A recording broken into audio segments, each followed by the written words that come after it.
In the illustration shown, two masses have been kept on a smooth horizontal floor and they are attached to each other via one single string that is passing over three pulleys and is attached to a rigid support. So this vertical rod over here is the peg or the rigid support to which the string is attached.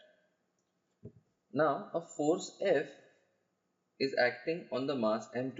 So the force F is acting on the mass m2 and hence the force F will try to move both the blocks, both the masses effectively towards the right hand side. So here we have to smartly note down the constraint motion equation and the lengths of the string. So basically what we now need to do is if you remember, all distances are to be measured from the rigid support. So this is the rigid support. So we measure this distance as x1. So this much distance will become x1 and this much distance will become x1 and this much distance will become x1. So all these distances happen to be x1. Also, if we are measuring the distance of the mass m2 from the rigid support, then this much distance is x2, this much distance will become x2 and this much distance will become x2. So all these distances happen to be x2.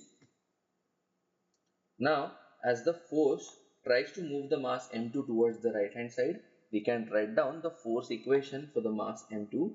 It is going to be F minus, so there are three tensions acting. So this is tension 1, tension 2 and tension 3. So three tensions are acting. So this is going to be F minus 3T is equal to M2, F is given of course, M2 A2. So we have assumed the direction of A2 to be over here. So going away from the rear support, let us note that down. Now for the mass m1, we'll have to assume the direction of acceleration as to be towards the left hand side so that it goes away from the fixed rigid support. However, the force on the mass m1 happens to be 1, 2, 3 and 4. 4 tensions are there as a force and all the 4 tensions are towards the right hand side.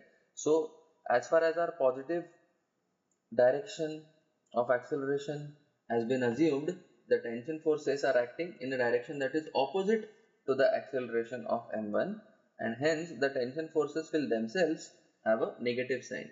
So for the mass m1, even though it is counterintuitive, we will have to write minus 4t because minus 4t happens to be the force in the direction of acceleration a1 and a1 has to be assumed going away from the rigid support because a2 has been assumed going away from the rigid support.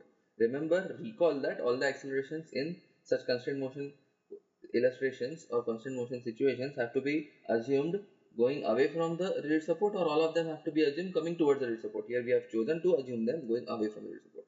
So minus 4t is going to be equal to m1 a1.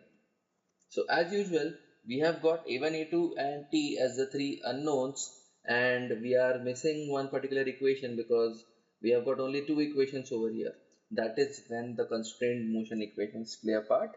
And then let's analyze the length of the string now. It is clear from the diagram and the way in which we have intelligently labeled it that this happens to be x1 plus x1 plus x2 plus x2 plus x1 plus x1 plus x2.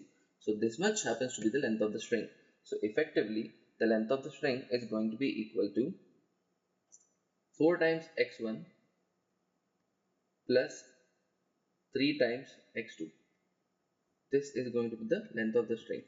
On double differentiating, we get 4a1 plus 3a2 equal to 0. So this happens to be the length of the string. So this is one equation, this is the second equation and this is the third equation. Here is where physics ends and then mathematically we have to solve these three equations in order to get the correct answer for the variables a1, a2 and t. So these are the three equations we are talking about.